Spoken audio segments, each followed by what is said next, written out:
জয়দেবের গীতগোবিন্দের বিভিন্ন শ্লোক পাই, গীতার শ্লোক পাই, এগুলো কিন্তু আমরা পাই। তো আমাদের এই উপন্যাস পড়তে গেলে যেগুলো মনে রাখা দরকার সেটা কি? সেটা হচ্ছে সেটা হচ্ছে প্রত্যেকটি চরিত্র সম্পর্কে ভালো করে মনে রাখতে হবে, এবং যেটা বলি চরিত্রগুলোর বৈশিষ্ট্য কি সেটা কিন্তু মনে রাখতে হবে। তো এখানে আমরা এই যে মাধবানন্দ কেশবানন্দ দুটো বড় চরিত্র পাই, এদের কথাই যদি বলি তাহলে কি দেখব যে মাধবানন্দ কি, তিনি একজন আদর্শবাদী, কিন্তু কেশবানন্দ কি বাস্তববাদী একটি চরিত্র। মাধবানন্দের মধ্যে পাই সংযম, ধর্মে বিশ্বাসী।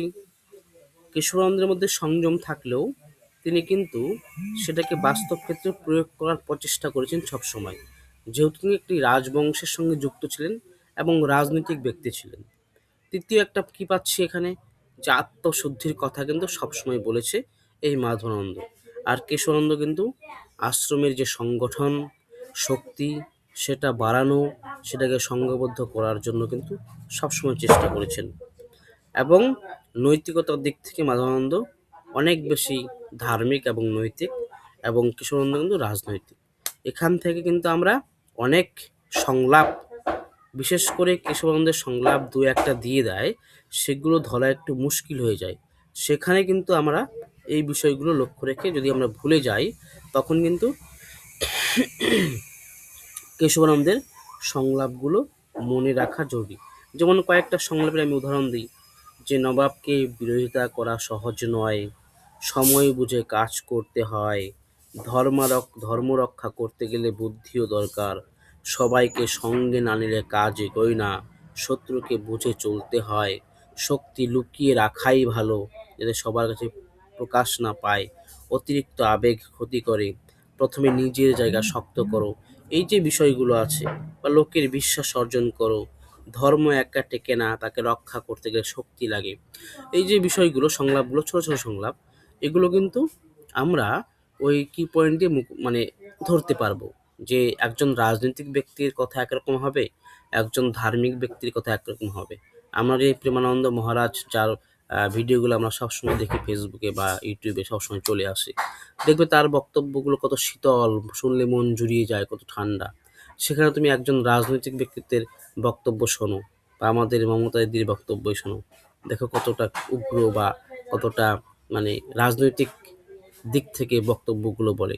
সেটা বিভিন্ন রাজনৈতিক ব্যক্তির, কিন্তু এখানে যেহেতু ধর্মর সঙ্গে জুড়ে আছে কেশবানন্দ, সেই জন্য তার কথা কিন্তু সেরকম উগ্রত নাই, কিন্তু রাজনৈতিক মানে যুদ্ধক্ষেত্রে বা সেই সময়ের অবস্থাতে যে নিজেদের কীভাবে রক্ষা করব, সেই দিক থেকে কিন্তু আমরা অনেকটা বুঝতে পারবো যে কেশবানন্দের বক্তব্যগুলো অনেকটা রাজনৈতিক। আচ্ছা, বুঝতে পারলাম? বলো কথা। হ্যাঁ স্যার। তারপর এখান থেকে আমরা কিন্তু প্রচুর চরিত্র পাই। তো আমি এখান থেকে প্রশ্ন করি কয়েকটা, এবং সেই চরিত্রগুলোর সঙ্গে যে বিষয়গুলো জড়িত আছে বা যে প্রসঙ্গগুলো জড়িত আছে সেগুলো কিন্তু মনে রাখতে হবে। যেমন এখানে এই গোপালানন্দ, এই যে মাধবানন্দের আশ্রমে কয়েকজন সন্ন্যাসীদের নাম পাই, তারাও কিন্তু বিভিন্ন কাজের সঙ্গে যুক্ত। সেখান থেকে একটা প্রশ্ন করি, যেমন গোপালানন্দ, এর সম্পর্কে কি জানো বলো দেখি, কেউ একজন বলো যে জানো, বলো রুক্মিণী। গোপালানন্দ হচ্ছে যে বিরাট দেহের একটা সন্ন্যাসী। আর হুম। ওই গোপালানন্দই হত্যা করেছিল, মানে মেরেছিল আর কি। তো আর গোপালানন্দ হিন্দিতে কথা বলতো, এরকম ছোট ছোট অনেক তথ্য পাই। হুম। আমার এখনো পুরো উপন্যাসটা পড়া হয়নি। হুম। হ্যাঁ, গোপালানন্দ হচ্ছে আশ্রমের একজন সন্ন্যাসী ছিল, চেহারা ছিল ভীমাকায়। সে কিন্তু মানে প্রথম হত্যা করেছিল গোপালানন্দকে, মাধবানন্দ। মানে যখন মোহিনী পালিয়ে আসে, নদী থেকে পালিয়ে আসে, তখন কিন্তু গোপালানন্দ তাকে অসভ্যতা করছে, তখন কিন্তু মাধবানন্দ তাকে হত্যা করে, এবং একটু বোকা টাইপ ছিল। তারপর আরেকটি চরিত্র পাই রামানন্দ, এর সম্পর্কে কি জানো বলো কোয়েল,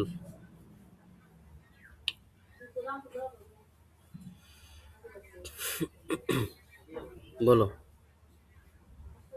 শ্রেয়সী বা যে কেউ বলো, যে কেউ জানো, না জানলে বলো, না জানি না তাহলে আমি বলছি। আর কি রামানন্দ দেব? হচ্ছে ওই আশ্রমের চিকিৎসা বিদ্যার মানে হুম চিকিৎসা করতো। হুম হুম হুম। যাই হোক, এখানে যে চরিত্রগুলো পাই সেগুলো কিন্তু আমি একটা চার্ট ছবি তুলে পাঠিয়েছিলাম না পেপার টু গ্রুপে, ওইভাবে কিন্তু তোমরা লিখে রাখতে পারো, তাহলে অনেক সুবিধা হবে এবং মুখস্থ হয়ে যাবে। আমি এই উপন্যাসটা একদম একদম ঝাড়া ঠোঁটস্থ করে ফেলছিলাম বারবার রিভিশন করতে করতে। ওই যে বলেছিলাম যে এক পৃষ্ঠা করে উল্টাবো, চোখ দিয়ে দেখবো, মনে মনে পড়বো, আর হাত দিয়ে দাগাবো। এইভাবে কিন্তু অনেক কম সময়ের মধ্যে আত্মস্থ করতে পারো। এবং সেটা পড়ার সময় যে যে ছোট ছোট তথ্যগুলো পাবে, সব লেখার দরকার নেই, ছোট ছোট তথ্যগুলো পাবে সেটা লিখে রাখবে। আর বড় তথ্যগুলো তো নোটসেই পেয়ে যাবে, নোটসেই পেয়ে যাচ্ছ, তো সেটা পড়লেই হবে। যেমন রামানন্দ চিকিৎসা বিদ্যায় পারদর্শী, আমি যে নোটটা দিচ্ছি সেখানে সামনেই আছে, দেখো, এটা চার্ট করেছি, চরিত্র এবং পরিচয়। তারপরে যাদবানন্দ যখন ওই জলছত্রের আয়োজন করেছিল চৈত্র মাস না কি মাসে, গরমের দিনে, তখন এই যাদবানন্দের মাথা ফাটিয়ে দিয়েছিল অক্রূর এবং ওই নাম কি, কৃষ্ণদাসীর জন্য আর কি। যা গোকুলানন্দ একে, এও আশ্রমের সন্ন্যাসী। আমরা শেষে দেখতে পাই যে মাধবানন্দকে কিন্তু জল থেকে উদ্ধার করেছিল গোকুলানন্দ। আচ্ছা, গোকুলানন্দ মানে মূলত কি ছিল, উনি ছিল জেলে সম্প্রদায়ের, এবং যমুনার গাঁও ঘাটে কিন্তু সেখানে সে নৌকা চালাতো। তার পিতাকে এবং দাদুকে মনে হয় হত্যা করেছিল। সেই হত্যাটা করেছিল হচ্ছে, নামটা ভুলে গেলাম, এখানেই পাবো, হত্যা করেছিল কিন্তু পরে সে এই মাধবানন্দের সঙ্গে যোগ দেয়।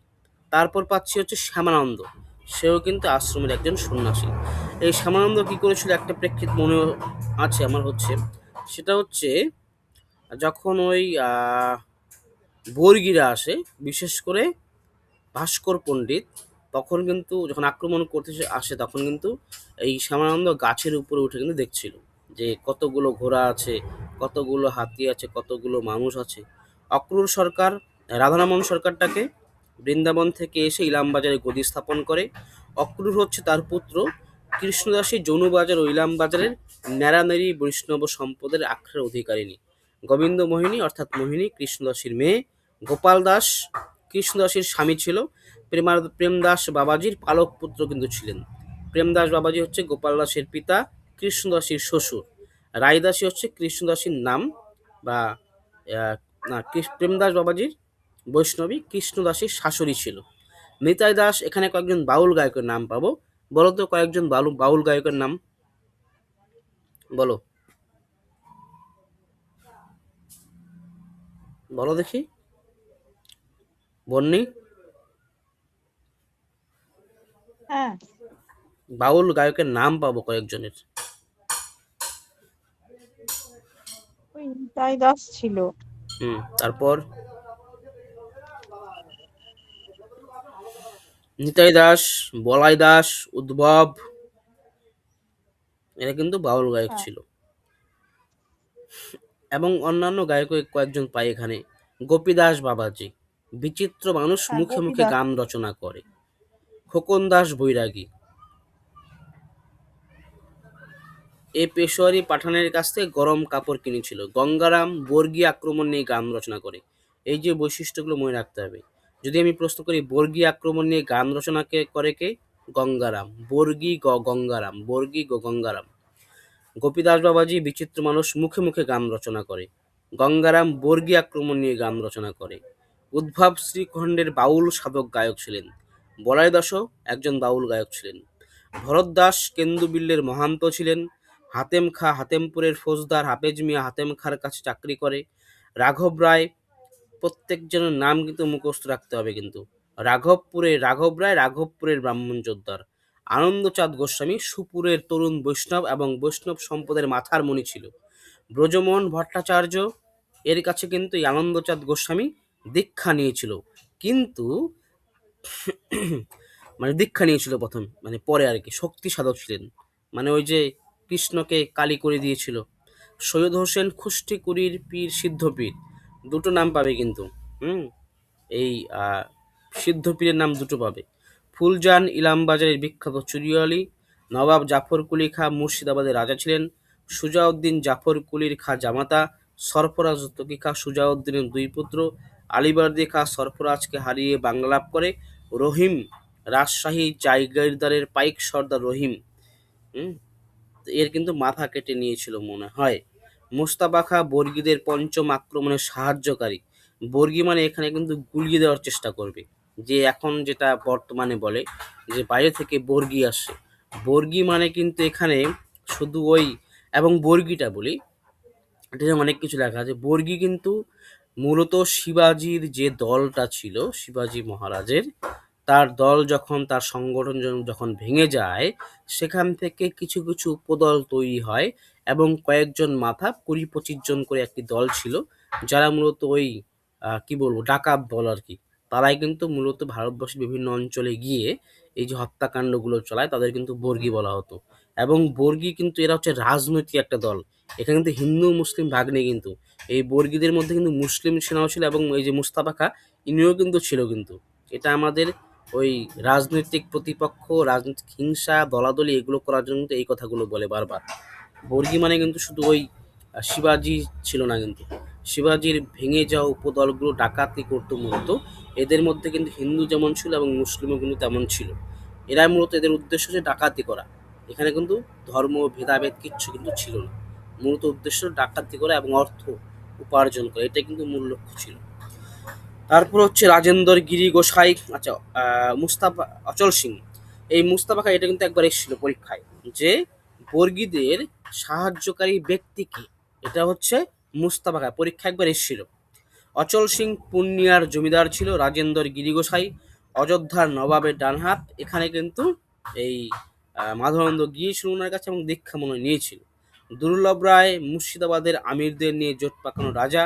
রামায়ণ রায় পাটনার রাজা। মশিউল ফরাসি জাদ্রেল।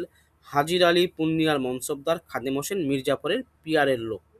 এই হচ্ছে উপন্যাসের বিভিন্ন চরিত্র। আরও কিন্তু কয়েকটা চরিত্র আছে, তো এগুলো হচ্ছে গুরুত্বপূর্ণ।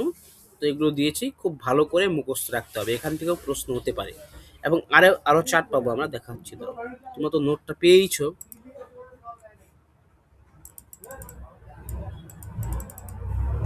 তারপরে গানগুলো গানগুলো যেভাবে বলেছিলাম সেইভাবে মুখস্থ করতে পারো যদি। এবং এই যে শ্লোকগুলো আছে, এইটার ক্ষেত্রে কি করবে শ্লোকগুলোর, আচ্ছা দেখা যাচ্ছে কি শেয়ার করেছি? না, কোনো দেখতে পাইনি। এক মিনিট।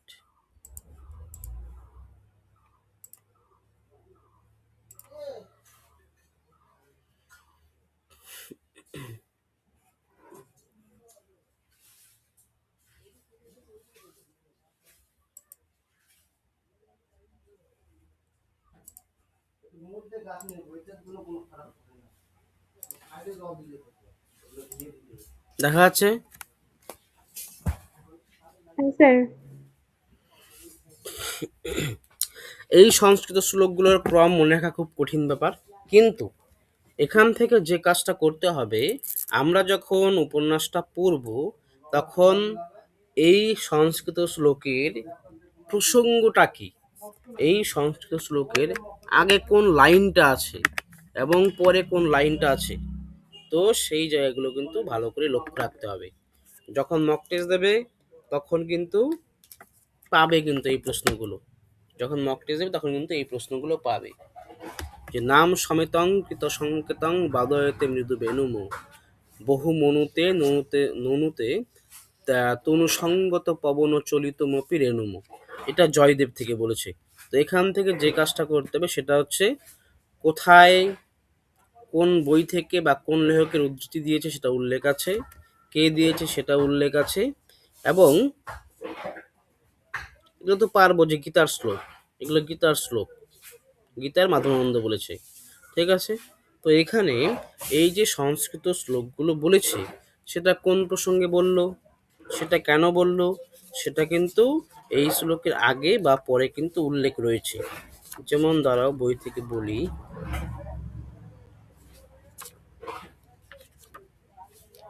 সেই জন্য এই শ্লোকগুলো খুব গুরুত্বপূর্ণ। এখান থেকে আমাদের হচ্ছে লাইন তুলে দিতে পারে। যেমন আমি যখন মুখস্থ করবো তখন দেখবে যে এই শ্লোকটা কোথায় আছে, বা এই কথাটা যে বলেছে এই কথা বলার প্রসঙ্গে কোন শ্লোকটা এসেছে। যেমন এখানে দেখো আছে, পৃষ্ঠা সংখ্যা 35, বইটা বের করতে পারো। নাম সমেতং কৃত সংকেতং বাদয়তে মৃদু রেণুম বহু মনুতে ননুতে তনুসঙ্গত পবন চলিত মপি রেণুম। এখানে কি আছে, উপরে আমরা 2 লাইন দেখি, 2-3 লাইন। কিন্তু সে আপনার নয়, নিজস্ব নয়, বস্তুময় সংসার শত বন্ধনে বেঁধে রেখেছে প্রাণরূপিণী নায়িকাকে। তাকে অভিসার করতে হয় গোপনে, নিশীথ রাত্রে বর্ষণ মুখর দুর্যোগের মধ্যে।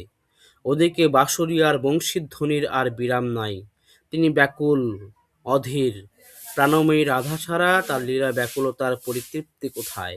তারপরে দেখো এই সংস্কৃত শ্লোকটা আছে। কবিরাজ গোস্বামী জয়দেব পদাবলীর মধ্য দিয়ে পরকীয়া বৈষ্ণব ধর্মতত্ত্বের সেই আহ্বান প্রাণ রাধাকে স্মরণ করিয়ে দিচ্ছেন। যদি আমি এই শ্লোকটা দেই, তখন আমি যদি কয়েকটা প্রসঙ্গ উল্লেখ করি, এই যেমন একটা প্রসঙ্গ এখানে আছে কি, প্রাণ রাধাকে বৈষ্ণব ধর্মতত্ত্বের সেই আহ্বান প্রাণ রাধাকে স্মরণ করিয়ে দিচ্ছেন। তো আমরা এখানে এই শ্লোকটা পড়ার সঙ্গে সঙ্গে কিন্তু উপরে এবং নিচে 2-3 লাইন পড়তে হবে কিন্তু। তারপরে একটা শ্লোক আছে দেখো, কুরু মম বচনং সত্তর রচনং পুরয় মধুপুরী মধুরিপুকা মম রিপুকা মম। তো কি আছে এখানে দেখি, জীবর এবং চৈতন্য স্বরূপের এই লীলা মাধুরী পরকীয়া ভাবের মধ্যে প্রকাশ পেয়েছে সেই সৃষ্টির আদি মুহূর্ত থেকে। এই হলো পরম সত্য। স্বকীয় ভাবের মধ্যে এই রসাস্বাদন সম্পূর্ণ হতে পারেনি বলেই স্বয়ং লক্ষ্মী রাধারূপে অবতীর্ণ হলেন। তো বোঝা গেল যে সংস্কৃত শ্লোকগুলো কিভাবে পড়তে হবে বা কিভাবে মনে রাখতে হবে, বুঝতে পারলে? বলো, কথা বলো। হ্যাঁ স্যার, প্রত্যেকটি সংস্কৃত শ্লোক ব্যবহার করা এখানে উদ্দেশ্যটাই হলো যে যে কথাগুলো এখানে বলছে সেই কথাগুলোর প্রসঙ্গে এখানে সংস্কৃত শ্লোকগুলো এসেছে। নাহলে তো এখানে সংস্কৃত শ্লোকগুলো ব্যবহার করার কোনো মানেই ছিল না। যেমন পৃষ্ঠা সংখ্যা 46, এখানে দেখো, য কৌমার হর স হি বি বরস্তা স এব হি বরস্তা এব চৈত্র খপা স্তে চন্মিলিত মালতী সুর ভয় পৌরা কদম্ব নীলা সা চৈবাস্যি তথাপি তত্র সুরত ব্যাপার লীলা বিধৌ রে বা রোধসী বেতসী তরু তলে চেত সমুত কণ্ঠতে। চৈতন্যস্বরূপ প্রেম বিভোর শ্রী চৈতন্য মহাপ্রভু রাধাভাবে বিভোর হয়ে জগন্নাথ দেবের রথের সামনে দাঁড়িয়ে দর বিগলিত ধারার মধ্যে গদগদ কণ্ঠে এই শ্লোক আবৃত্তি করেছিলেন। বইটা বের করে 46 পৃষ্ঠা দেখো, পেয়েছো? হ্যালো, হ্যাঁ স্যার। পেয়েছো? দেখো কি সুন্দর এখানে আছে। হ্যাঁ, তো এখানে যদি আমি প্রশ্ন করি, এই শ্লোকটা কোন এই প্রসঙ্গে ব্যবহার শ্লোকগুলো করেছে? থেকেও এই অবশ্যই, শ্লোকগুলো থেকেও প্রশ্ন আসবে না? অবশ্যই। সেই জন্য বললাম যে যখন শ্লোকগুলো পড়বে তখন অবশ্যই এর ওপরে বা নিচে যে লাইনগুলো আছে সেগুলো অবশ্যই পড়বে। তো আমরা এখানে প্রশ্ন হতে পারি কিন্তু, যে চৈতন্য স্বরূপ প্রেম বিভোর শ্রী চৈতন্য মহাপ্রভু রাধাভাবে বিভোর হয়ে জগন্নাথ দেবের রথের সামনে দাঁড়িয়ে দর বিগলিত ধারার মধ্যে গদগদ কণ্ঠে এই শ্লোক আবৃত্তি করেছিলেন। তাহলে প্রশ্ন করি, তাহলে গদগদ কণ্ঠে কোন শ্লোকটি আবৃত্তি করেছিলেন? এই শ্লোকটি, যা কৌমার হর সহি বরস্তায় চৈত্র খপাস্তে চন্মিলিত মালতী সুর ভয় পৌরা কদম্ব নীলা, এই শ্লোকটা কিন্তু আসবে। তো সেই জন্য প্রত্যেকটি শ্লোক কিন্তু এইভাবে পড়তে হবে। তাহলে কিন্তু যদি ক্রম আসে, অনেক সময় কিন্তু খুব কম আসে, কিন্তু আমরা যদি এইভাবে মনে রাখি বা প্রসঙ্গক্রমে মনে রাখি, তাহলে কিন্তু বা অধ্যায় অনুযায়ী পরিচ্ছেদ অনুযায়ী যে বিষয়গুলো এসছে সেটা যদি মনে রাখি, তাহলে কিন্তু ক্রম নির্ণয় করতে এখানে পারব। বোঝা গেল জায়গাটা? হ্যাঁ, হুম। তারপর গান, এই গানগুলো কিন্তু যে বলেছিলাম যে তোমরা লাইন দিয়ে মনে রাখতে পারো ওই প্রথম শব্দগুলো। কে দেখে অতি শীতল সখী তোমার ওই, এখানে আছে 1 মিনিট, কে এলো অতি শীতল সখী তোমারও জয় রাধে, বা তোমার রাধে অতি শীতল রসের তিনি ওপর নাচে সে আপনে। আমি এটা আমার মতো করে বানিয়েছিলাম, আমি লিখে পাঠিয়ে দেবো। তোমরা কেউ ওই সেদিনও বলেছিলাম যে গ্রুপে একটু লিখবে, কারণ এখানে তো লিখতে গেলে সময় লাগবে। গ্রুপে লিখবে, আমি পাঠিয়ে দেবো যে বিষয়গুলো বলি ক্লাসে। তো এইভাবে কিন্তু মনে রাখতে হবে। তার মধ্যে এখানে আমরা অনেকগুলো গান কিন্তু ধরতে পারবো। তার মধ্যে একটি গুরুত্বপূর্ণ গান হচ্ছে এই যে এই জায়গাটা, অতি শীতল মলয়া নীল মন্দ মন্দ বহনা, সখী বিহনে অঙ্গ হামারি মদনা নলে দহনা। এটা এসেছিল পরীক্ষায়, এটা এসেছিল হ্যাঁ স্যার। হ্যাঁ হ্যাঁ। এসেছিল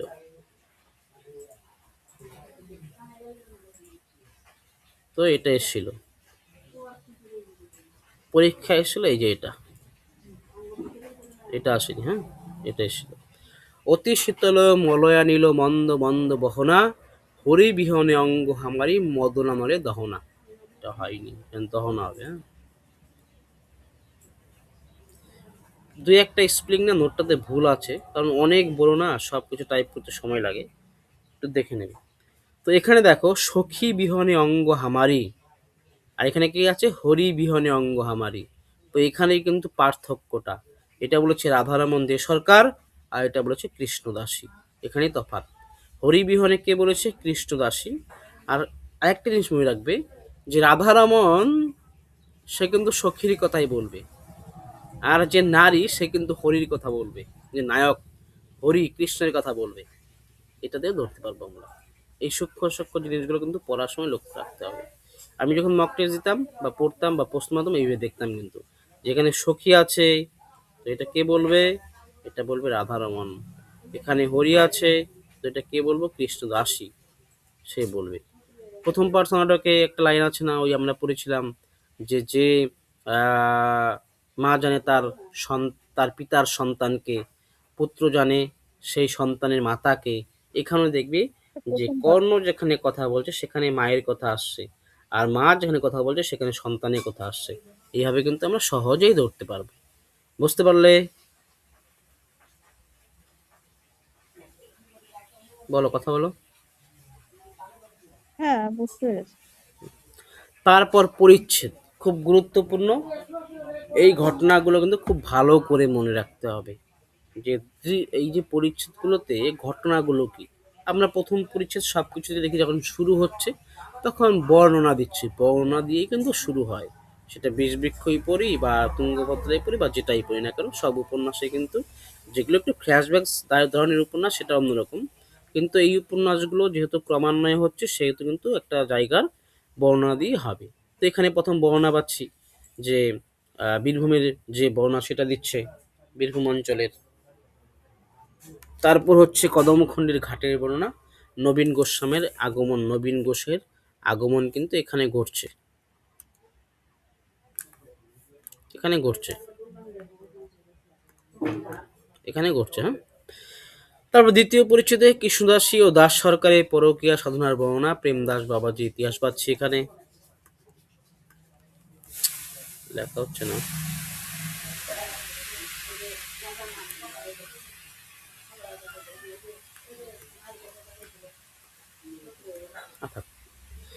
রাধারমন দাস সরকার, তৃতীয় পরিচ্ছেদ রাধারমন দাস সরকার সরকারের নবীন ঘোষের কাংসারী বা কংসারী পূজার ইতিবৃত্ত বর্ণনা। চতুর্থ পরিচ্ছেদ কেন্দ্রবিলের কদমখণ্ডীর ঘাটের ইতিহাস, শ্যামরূপার গড়ের ইতিহাস।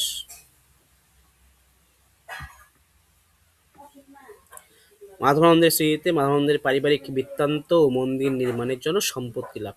এগুলো ছাড়ো, এগুলো তোমরা পড়ে নেবে ঘটনাগুলো, ঠিক আছে? তারপর এখানে দেখি কিছু গুরুত্বপূর্ণ জায়গায় অ্যাড করে দিয়েছি আমি। এই জায়গাটা 5বার কিন্তু বর্গী আক্রমণ হয়, ঠিক আছে? 5বার বর্গী আক্রমণ হয়, ক্রম দিতে পারে। অনেকদিন আগে পরীক্ষায় মনে এসেছিল ক্রমটা কি। তো ভাস্কর পণ্ডিত রঘুজি বসলে, ভাস্কর পণ্ডিত রঘুজি বসলে, এটা হচ্ছে 2বার করে হবে। ভাস্কর পণ্ডিত রঘুজি বসলে, ভাস্কর পণ্ডিত রঘুজি বসলে, মাঝখানে শুধু পেশোয়া বালাজি রাও হবে।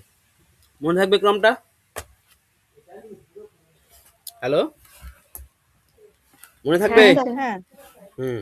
হ্যাঁ। ভাস্কর পণ্ডিত রঘুজি ভোসলে, ভাস্কর পণ্ডিত রঘুজি ভোসলে, মাঝখানে হবে পেশোয়া বালাজি রাও। এই 5বার আক্রমণ হয়। যদি ক্রম আসে এরকম করে করবে।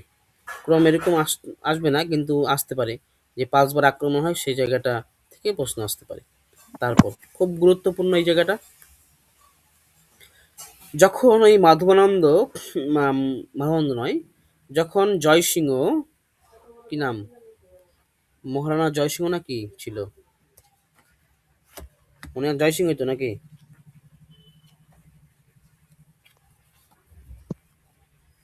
বলো বলো, জয়সিংহই তো। হ্যালো। হ্যাঁ, যখন ওই স্বকীয় এবং পরকীয়া মত নিয়ে বিচার হয় মোকাম মালিহাটিতে, কোথায়, মোকাম মালিহাটিতে জয়দেব গোস্বামীর যে বংশধর ছিল, সেই বংশধরের সঙ্গে কিন্তু কার ইসে হয়, কাকে পাঠিয়েছিল, আচার্য কৃষ্ণদেবকে পাঠিয়েছিল। সে কিন্তু আসার সময় কাশীতে বিচার হয়, সেখানে সে যেতে, এবং শেষে এই বঙ্গদেশে এসে কিন্তু স্বকীয় এবং পরকীয়া মত নিয়ে বিচার হয়, এবং সেখানে কিন্তু সে হেরে যায়, এবং এই কদমখণ্ডির ঘাটে এসে কিন্তু পরে দীক্ষা নেয়। তো এখানে যে বিচার সভা হয়, কার কার মধ্যে হয়, এটা ভুল আছে, শ্রী রাধামোহন ঠাকুর হবে, হ্যাঁ?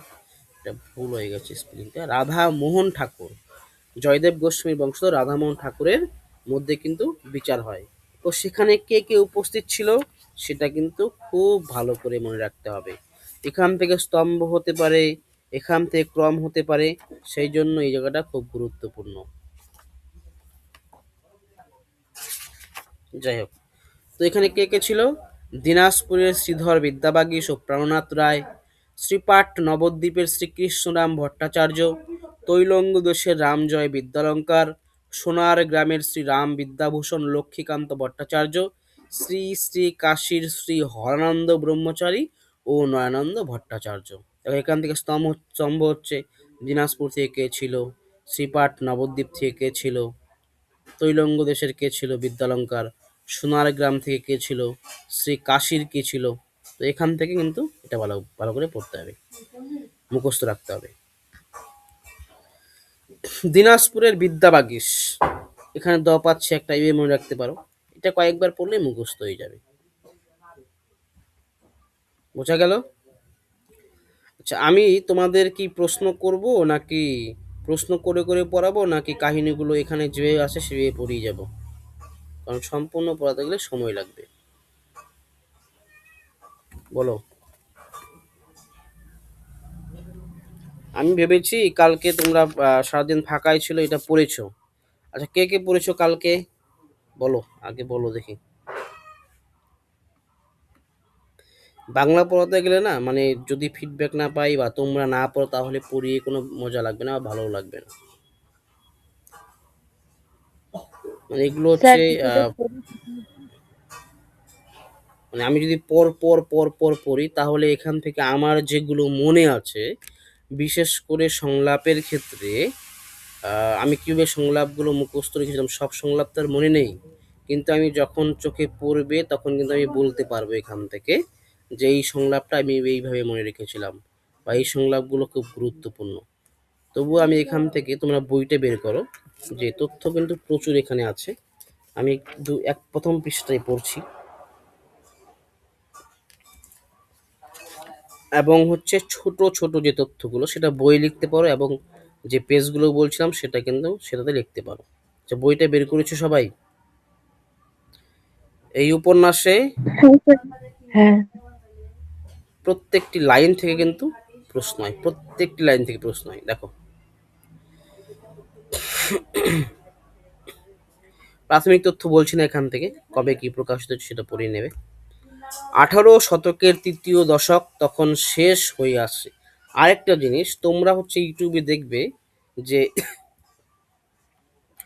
পড়া কিন্তু দুই রকম ভাবে হয়, স্টাডি হচ্ছে দুই রকম ভাবে হয়। তো আমাদের যেভাবে স্টাডি করতে হবে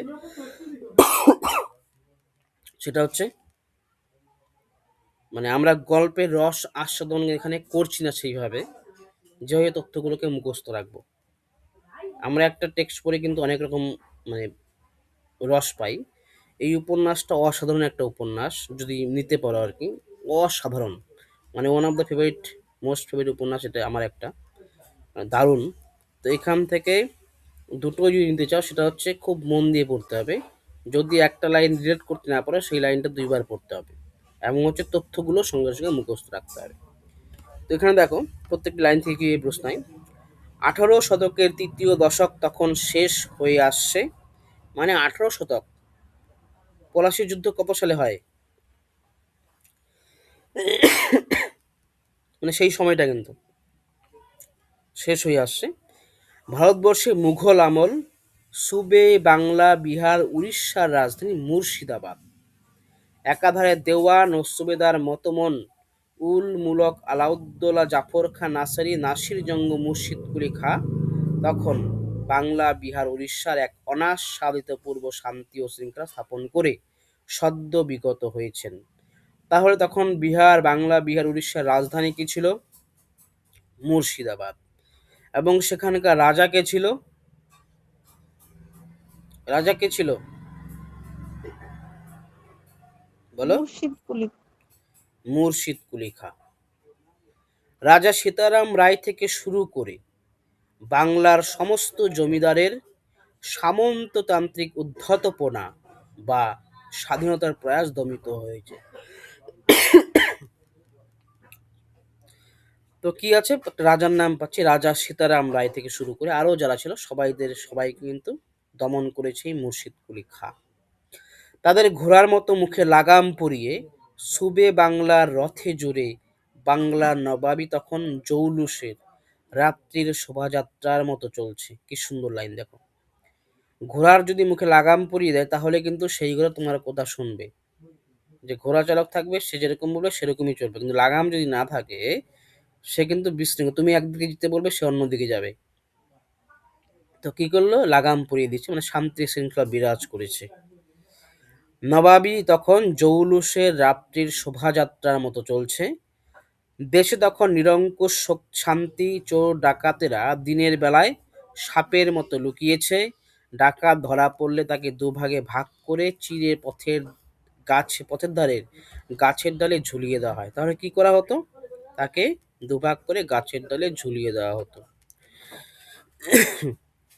রাত্রিকালেও পথের ধারে গাছের তলায় ক্লান্ত পথিক নিশ্চিন্ত মনে নিদ্রা যায়।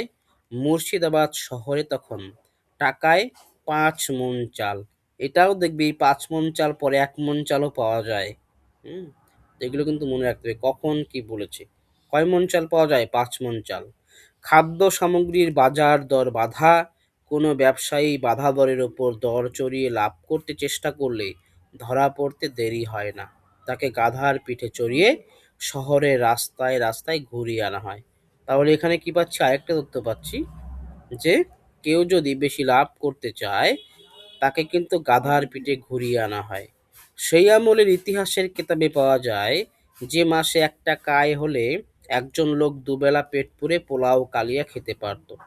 1726-27 খ্রিস্টাব্দ, মাত্র 30 বছর পর আসছে পলাশীর যুদ্ধ। আরেকটা তথ্য পাচ্ছি, কি পাচ্ছি, কবে আসছে? পলাশীর যুদ্ধ আসছে মাত্র 30 বছর পর, মানে 1726-27 থেকে 30 বছর পর, মানে 1757 সালে আমরা জানি পলাশীর যুদ্ধ আসছে, মানে সেই সময়টা নবাবশাহীর পতন হচ্ছে সেই সময়। কিন্তু তখনই সুবে বাংলায় মুসলমান নবাবশাহীর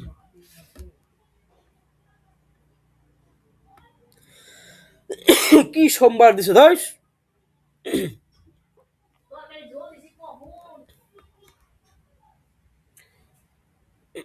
পতন, কিন্তু তখনই বাংলায় মুসলমান নবাবশাহীর উজ্জ্বলতম জৌলুসের আসর। মানে বল না যে মৃত্যু মানে শেষ হওয়ার আগে একবার জ্বলে ওঠে, তো সেরকম বোধ করি বেলোয়ারি কাচের ঝাড়লণ্ঠনে সামাদানে বাতিগুলি নেববার আগে শেষবারের মতো উজ্জ্বল হয়ে উঠছে। জেলা বীরভূমে অজয় নদীর ধারে ইলামবাজারগঞ্জ। তাহলে কোথায়? বীরভূম, বীরভূমে অজয় নদীর ধারে ইলামবাজারগঞ্জ। বড় জমজমাট গঞ্জ তখন ইলামবাজার। ইলামবাজার থেকে পশ্চিমে জনুবাজার, উত্তরে সুখবাজার পর্যন্ত নিয়ে একানাগার এক মস্ত জমজমাট গঞ্জ। তাহলে পশ্চিমে কি? পশ্চিমে জনুবাজার আর উত্তরে হচ্ছে সুখবাজার। দেশ তখন সমৃদ্ধ, বর্গীয় হাঙ্গামা তখনও বছর বিশেক দূরে। এখানে আরেকটা পাচ্ছে, গুলিয়ে গেলে কিন্তু হবে না। পলাশির যুদ্ধ ৩০ বছর পর, কিন্তু বর্গীর হামলা হচ্ছে বা হাঙ্গামা হচ্ছে বছর বিশেক দূরে। মানে ওই পলাশির যুদ্ধর আগে কিন্তু এই বর্গির হামলা কিন্তু শুরু হয়। বুলবুল কি টিয়া পাখিরা ঝাঁকে ঝাঁকে ধান খেয়ে গেলেও লোকে খাজনা দেবার জন্য ভাবে না। দেশে তখন অনাবৃষ্টিও ছিল না, যুদ্ধও না। বাংলাদেশের ক্ষেতে তখন শস্যের সমারোহ, খামারে খামারে ধানের বাখার, ছোলা মসুরির বাখার, ভাড়ারে জ্বালায় জ্বালায় গুড় মজুদ। ঢাকায় মসলিন, মুর্শিদাবাদ বিষ্ণুপুরে রেশম, গ্রামে গ্রামে আটপৌরে কাপড়ের তাঁত চলে ভোর থেকে সন্ধ্যা পর্যন্ত। ফিরিঙ্গিরা এদেশে এসেছে, বসেছে, কিন্তু তার ভেদ পোক্ত হতে পারেনি। আজকাল ইলামবাজারে যে ইংরেজ কুঠির ধ্বংসাবশেষ দেখা যায়, তার কথা কেউ তখন স্বপ্নেও দেখত না। শুধু কখনো সখনো দু একখানা নৌকা এসে লাগতো, তার ওপর থেকে দু চারজন আশ্চর্য সাদা রঙের মানুষ এসে নেমে দুর্বোধ্য ভাষায় কথা বলতো। এখানকার মাল নিয়ে চলে যেত, ওদের বলতো কি ফিরিঙ্গি। তাদের কারবার ছিল কিসের? তুলো আর কাপড়ের। তাঁতের কারবারে ইলামবাজারের তুলনায়, পরের পেশে দেখো, তুলোর বাজার তখন মস্ত বড় মোকাম, লেনদেন চলে হাজার হাজার টাকার। তার সঙ্গে আশেপাশের চাষিদের ঘরের পলুর চাষের রেশমের কারবার কিছু ছিল। কিন্তু ইলামবাজারের সবচেয়ে বড় কারবার ছিল কি? লাক্ষার। এই যে একটা প্রশ্ন পাচ্ছি, ইলামবাজারের সব থেকে বড় কি ছিল? কারবার ছিল লাক্ষার। অজয়ের কুলের কুল গাছ আর পলাশ গাছের লাইয়ের চাষ চলত। অজয়ের কুলের কুল গাছ আর পলাশ গাছের লাইয়ের কিন্তু চাষ চলত। লা থেকে রং, আলতা, গালা তৈরি হয়ে চালান যেত দিল্লি পর্যন্ত। দেখো, এই জায়গাটা অনেকগুলো প্রশ্ন হয়। এখানকার গালার কদর ছিল খুব। মুর্শিদাবাদের দরবারের যে গালার উপর মোহর ছাপ দিয়ে গোপনীয় পত্র পাঠানো হতো, সেই গালা ছিল ইলামবাজারের। নবাব সুজাউদ্দিনের রংমহল চেহেলেস্তুনে। সুজাউদ্দিনের রংমহল কোথায়? কোথায়? চেহেলেস্তুনে। সেই সব, হ্যাঁ, যেসব গালার আসবাব খেলনা ছিল, বিলাস ভবন ফরাসবাগে। বিলাস ভবন কোথায়? ফরাসবাগে। গালার যে বিরাট বড় অপরূপ গাছটি ছিল, যার সবুজ পত্র পল্লবের বৃন্তে বৃন্তে ছিল লাল ফুল আর টোপা টোপা হলুদ ফল, এবং যার ওপর এক ঝাঁক কালো কুচকুচে মৌটুস্কি পাখি সর্ষের আকারের রাঙা চোখ আর প্রবাল রঙের ঠোঁট নিয়ে বসেছিল, যার তারিফ নাকি দিল্লির দরবারের আমিরেরা এসেও করে যেতেন, সেই গাছটি ইলামবাজারের গালা দিয়ে এখানকার কারিগরেরাই তৈরি করেছিল। দেখো কত সুন্দর লাইন, অনেকগুলো পেলাম এখানে। তাহলে সুজাউদ্দিনের রংমহল কোথায় ছিল? চেহেলেস্তুনে। আর বিলাসভবন ছিল কোথায়? ফরাসবাগে। সেখানে একটি অপরূপ গাছ ছিল, তার পাতাগুলো সবুজ, বৃন্তে বৃন্তে ছোট ফুল ছিল। এগুলো মনে রাখার দরকার নেই, কিন্তু এখানে মূল তথ্য যেটা আছে সেটা হচ্ছে, এটা কারা তৈরি করেছিল? এই ইলামবাজারের শিল্পীরাই তৈরি করেছিল। এবং যে তথ্য আছে, রংমহল চেহেলেস্তুন, ফরাসবাগ, বিলাসভবন ফরাসবাগ, এটা গুরুত্বপূর্ণ। মুর্শিদাবাদের নবাবের রংমহল থেকে আমির উমরাহ, রাজা জমিদার বাড়ির মেয়েরা সেই সময় পুরনো ভেঙে নিত্যই যে নতুন গালার চুড়ি পরতেন, জড়ুয়া চুরির পাশেও সে চুরির জেল্লায় হার মানত না, সে চুরিও ছিল ইলামবাজারের। তারপরে পরে পেরাতে দেখো, ফাল্গুন মাসের দ্বিতীয় সপ্তাহের প্রথম সোমবার অমাবস্যা, শিব চতুর্দশীর পর মৌনী অমাবস্যা। এই জায়গাটা বলি, আমরা এই উপন্যাস পড়তে গেলে অনেকগুলো তিথি, নক্ষত্র এসব কিন্তু পাবো। এই তথ্যগুলো কিন্তু ছোট ছোট করে লিখে রাখতে হবে, প্রচুর পাবে এরকম। তাহলে ফাল্গুন মাসের দ্বিতীয় সপ্তাহের প্রথম সোমবার হচ্ছে অমাবস্যা। শিব চতুর্দশীর পরদিন হচ্ছে মৌনী অমাবস্যা। পঞ্জিকায় নির্দেশ আছে মন্বন্তরা অক্ষয় স্নান, এই রাত্রিতে গঙ্গা স্নান অক্ষয় পূর্ণ। রাত্রি প্রভাতে শুক্লপক্ষের প্রতিপদে আরম্ভ হবে মাধবপক্ষ। পক্ষের পূর্ণ তিথি পূর্ণিমার মাধবের রং খেলা হোলি উৎসব, আবিরের রঙে কুমকুমে পৃথিবী রাঙা হয়ে যাবে। মাধবের পূজার জন্য মাধবীলতার কোমল সবুজ শাখাগ্রগুলির গ্রন্থিতে গ্রন্থিতে হরিদ্রাভ কোমল ও শুভ্র মর্ম মাধবী পুষ্প স্তবকে স্তবকে ফুটে উঠবে। কি সুন্দর লাইনগুলো দেখো। তার আগেই গৌরীপতির অর্চনার জন্য বসন্ত আবির্ভাবের পূর্ব থেকেই ফুটতে শুরু করেছিল যে রাঙা পলাশস্তবক, সেই পলাশের ফোঁটা শেষ হয়েছে শিব চতুর্দশীতে। তার ঝরার পালা শুরু আজ থেকে। এখানটায় কিন্তু আমরা সব কিন্তু মুখস্থ করা সম্ভব নয়, কিন্তু যেগুলো গুরুত্বপূর্ণ তথ্য বললাম সেটা কিন্তু মুখস্থ করতে হবে। ফাল্গুন মাসের দ্বিতীয় সপ্তাহের প্রথম সোমবার, সেদিন ছিল কি অমাবস্যা। শিব চতুর্দশীর পরদিন কি মৌনী অমাবস্যা। এবং পঞ্জিকাকাররা এই যে তিথিটা সেটা কি বলেছে, মন্বন্তর অক্ষয় স্নান, এবং এই রাত্রিতে গঙ্গা স্নান খুব অক্ষয়পূর্ণ। এবং শুক্লপক্ষের প্রতিবাদে কি শুরু, মাধবপক্ষ, আর দরকার নেই। তারপরে কি, দেখো নিচে একদম দু লাইন উপরে, সংকল্প করে যারা মাধব অর্চনা করবে তারা এই অমাবস্যা রাত্রিতে স্নান করে ঝরা পলাশ কুড়িয়ে আনবে এবং সেটা রোদে শুকিয়ে আবির তৈরি করবে। তারপরে 9 পৃষ্ঠা দেখো, দ্বিতীয় পারা দেখো, এখানে কয়েকটা তথ্য পাচ্ছি। আকাশের পূর্ব কোণে শুকতারা দপদপ করছে তখনও। অমাবস্যার অন্ধকার সবে ফিকে হতে শুরু করেছে। রাত্রে নিঝুম থমথমানি এখনো কাটেনি। পাখিরা সবে একবার ডাক দিয়ে আবার ডাকাডাকি করছে। বাজারের গালার কারখানা চুল্লির ছাই কারা অর্থাৎ পরিষ্কার করা তখনও পর্যন্ত শুরু হয়নি। এরই মধ্যে সেদিন মৌনী অমাবস্যার মন্বন্তরা স্নান উপলক্ষে বাজারের ঘরে ঘরে সাড়া পড়ে গেছে। কাল থেকে মাধব অর্চনা পক্ষ, আজ স্নান না করলে চলে। দোল পূর্ণিমা হোলি উৎসব, ভগবান বিষ্ণুর দ্বাদশ মাসে দ্বাদশ যাত্রার শ্রেষ্ঠ যাত্রা দোল যাত্রা। এই যে এতটুকু প্যারাটা আছে সেটার মধ্যে এই লাইনটা খুব গুরুত্বপূর্ণ। ভগবান বিষ্ণুর দ্বাদশ মাসে দ্বাদশ যাত্রার শ্রেষ্ঠ যাত্রা দোল যাত্রা, দাপরের কানায়ালালের ব্রজলীলার শ্রেষ্ঠ লীলা দোললীলা, ভারতের বসন্ত উৎসব হোলি, বাংলার প্রাণচৈতন্য শচীনন্দন মহাপ্রভুর জন্মতিথি। হোলি উৎসবের প্রস্তুতির জন্য প্রথম স্নান। তো এই জায়গাটা যে আছে, এই জায়গাটা গুরুত্বপূর্ণ। মানে আমরা যখন পড়বো, টেক্সট পড়বো, তখন কিন্তু এইভাবে পড়বে টেক্সটগুলো, এবং সব সময় চেষ্টা করবে পুরো লাইনটাকে কয়েকভাবে ভাগ করে পড়ার জন্য। যখন ও আছে বা কমা আছে বা এবং আছে, বা তোমার পড়ার সময় যতটুকু তুমি টানতে পারো ততটুকুই পড়বে, তাহলে কিন্তু খুব সহজে তথ্যগুলো আয়ত্ত করতে পারবে এবং খুব ভালোও লাগবে পড়তে, বুঝতে পারবে বিষয়গুলো। তারপরে দেখো আরেকটু জায়গা পড়ছি, আরেকটু জায়গা যেখানে তথ্য বেশি আছে সেই জায়গাটা পড়ি। দাঁড়াও,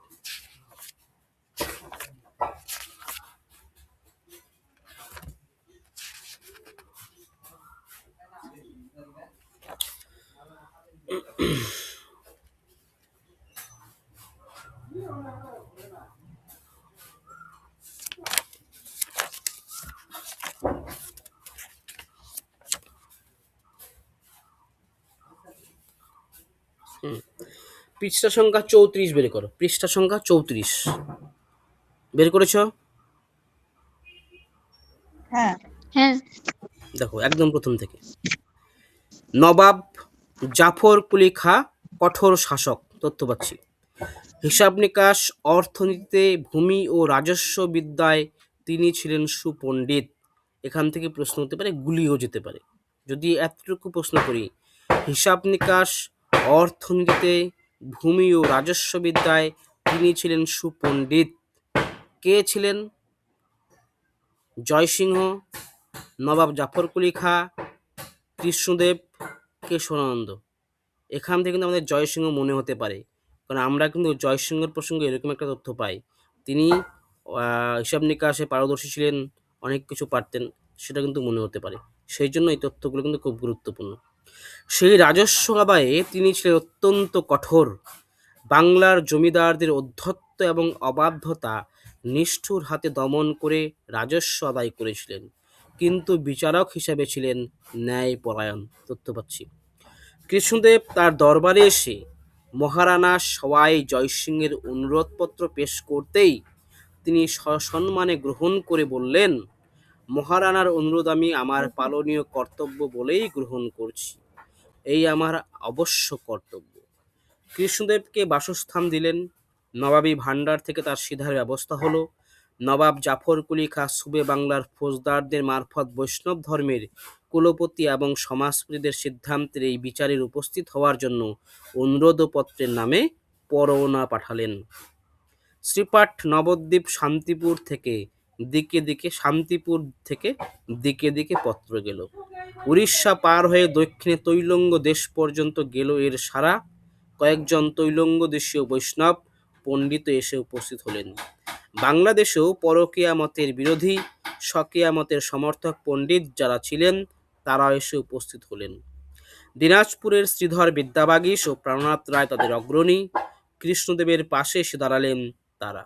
নবদ্বীপের প্রধান আচার্য কৃষ্ণরাম ভট্টাচার্য তৈলঙ্গ বৈষ্ণব রামজয় বললেন, ভালো কথা, ভালো, বিচার হোক। জাফর কুলি খাঁ আদেশ দিলেন, দলিল লেখা হোক সর্বাগ্রে। দলিল লেখা হলো। বাংলার বৈষ্ণবরা লিখলেন কি লিখলেন এটা কিন্তু গুরুত্বপূর্ণ, যে তথ্যগুলো পাবো।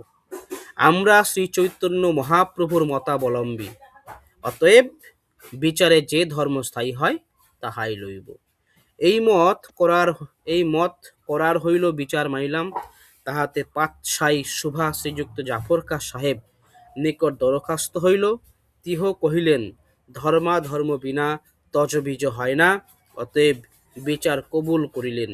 সেই মত সভাসদ হইল শ্রীপাঠ নবদ্বীপের শ্রীকৃষ্ণরাম ভট্টাচার্য ও তৈলঙ্গ দেশের রামজয় বিদ্যালঙ্কার, সোনার গ্রামের শ্রীরাম বিদ্যাভূষণ ও শ্রী লক্ষ্মীকান্ত ভট্টাচার্য, গহরহ শ্রী শ্রী কাশীর হরানন্দ ব্রহ্মচারী ও নয়ানন্দ ভট্টাচার্য সংমহলা।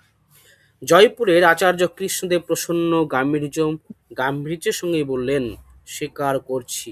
সাক্ষী মাথার ওপর চন্দ্র সূর্য, সাক্ষী সম্মুখে সমাসীন। কিছু বলবে কেউ? সমাসীন মতমন উল মুলক আলাউদ্দৌলা জাফর খাঁ নাসির জঙ্গ মুর্শিদ কুলি খাঁ সুবে বাংলার দণ্ড মুন্ডের মালিক, ধর্মের রক্ষক, যিনি যুদ্ধে বীর, পরোপকার মুক্তহস্ত, দানে হাতে এবং বিচারে নাসে রুয়ার তুল্য। পরাজয় হলেই আমি পরকীয়া মতকে স্বীকার করে এদের গুরু বলে মেনে নিয়ে দীক্ষা নেবার প্রতিজ্ঞা করছি। দেখো, আমি এই যে পড়ছি এখন আরেকটা নতুন তথ্য পেলাম এবং আমার মনে হলো এখান থেকে একটা প্রশ্ন হয়। এই যে কৃষ্ণদেব যে লাইনটা বললেন জাফর খাঁ সম্পর্কে, মুর্শিদ কুলি খাঁ সম্পর্কে, তো সেটা কিন্তু একটা প্রশ্ন হয় যে কে বলেছে মুর্শিদ কুলি খাঁ সম্পর্কে, এটা কিন্তু একটা প্রশ্ন হয়। মানে একটা উপন্যাস তোমরা যতবার রিভিশন করবে ততবার কিন্তু দেখতে পাবে, মানে বুঝতে পারবে আর কি। আমার বইটা দেখলে বুঝতে পারবে কত দাগিয়েছি আমি, কোথায় ছোট ছোট তথ্যগুলো লিখে রেখেছি, চার্ট করেছি। এখান থেকে যখন পড়তাম বড় বড় পেজগুলোতে ছোট ছোট তথ্য লিখে রাখতাম, বিশেষ করে ক্রম যেখানে হতে পারে সেটাও লিখতাম। তারপরে বিচার সভা বসলো মুর্শিদাবাদে নয়, বসলো মোকাম মালিহাটিতে। প্রশ্ন পেলাম এখানে, কাটোয়ার কাছে মালিহাটে বৈষ্ণবাচার্য শ্রীনিবাস ঠাকুরের নাম মণ্ডপে অগ্রবর্তী হয়ে বসলেন শ্রীনিবাস ঠাকুরের বংশধর শ্রী রাধামোহন ঠাকুর। পাশে বসলেন শ্রীখণ্ডের নরহরি সরকার ঠাকুরের বংশধর। তাদের পাশে বসলেন বৈষ্ণব আচার্যরা। তার দেখো এখানে এই যে 34 পৃষ্ঠা আছে, এখানে কতগুলো তথ্য পেলাম আমরা। নবাব জাফর কুলি খাঁ কঠোর শাসক ছিলেন। হিসাব নিকাশ, অর্থনীতিতে, ভূমি রাজস্ব বিদ্যায় তিনি ছিলেন সুপণ্ডিত, কিন্তু বিচারক হিসেবে ছিলেন ন্যায়পরায়ণ। যদি প্রশ্ন করি যে এই যে উপন্যাসে উল্লেখ করেছেন বিচারক হিসাবে ছিলেন ন্যায়পরায়ণ, কার সম্পর্কে বলা হয়েছে? জয়সিংহ, মুর্শিদ কুলি খাঁ, সুজাউদ্দিন, সিরাজউদ্দৌলা। তো এটা হবে মুর্শিদ কুলি খাঁ সম্পর্কে।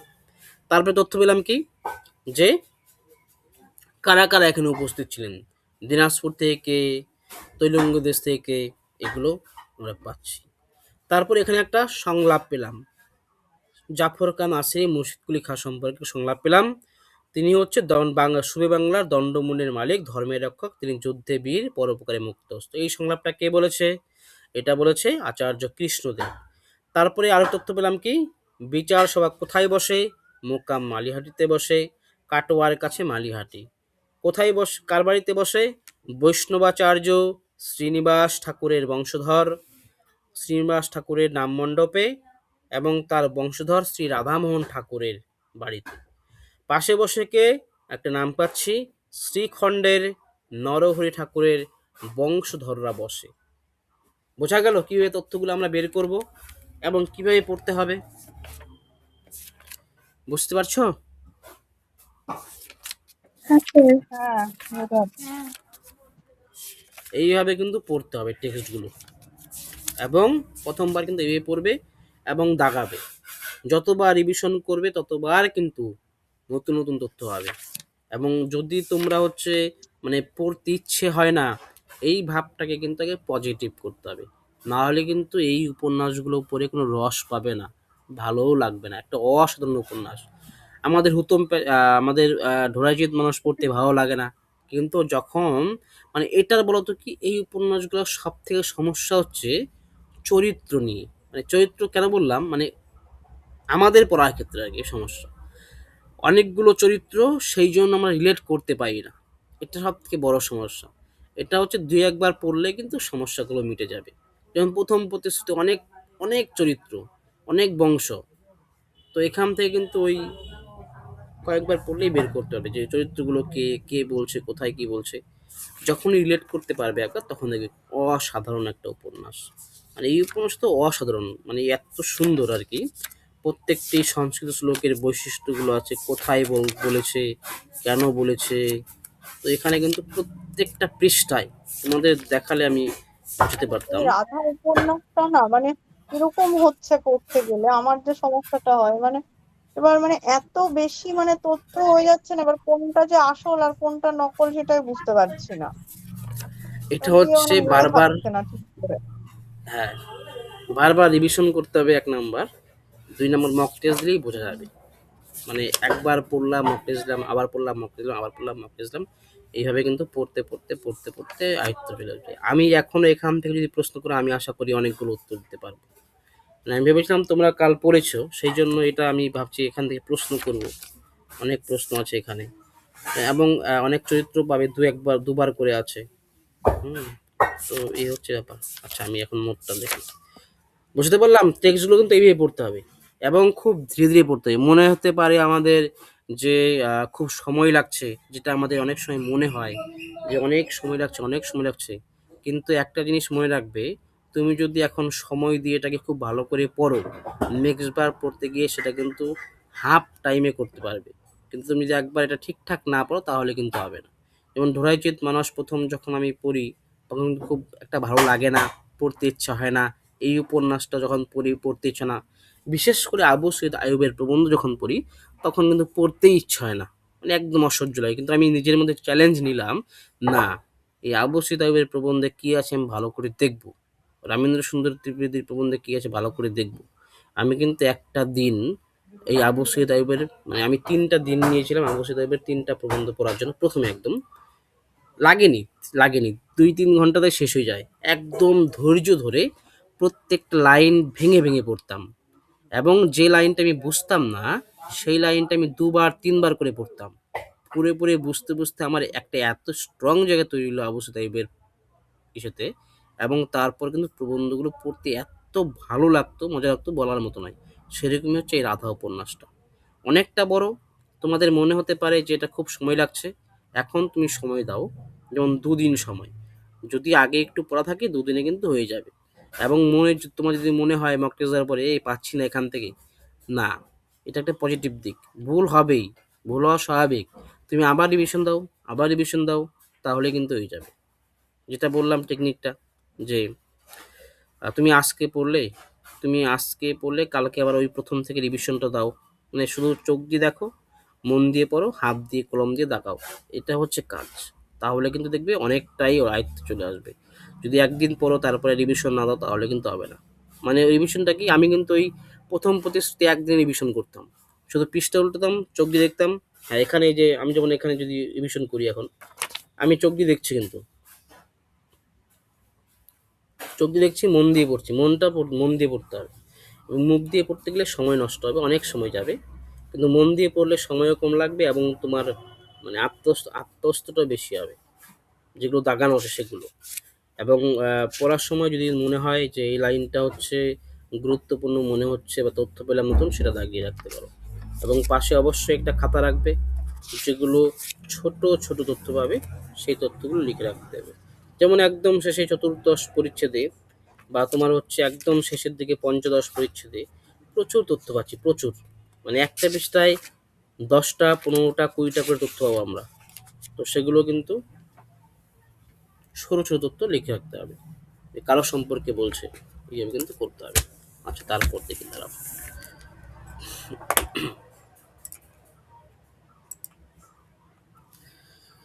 প্রথম সেটা পড়েছি আমরা, এখানে মূলত তথ্যগুলো আছে, একদম ছোট ছোট তথ্য দেখো।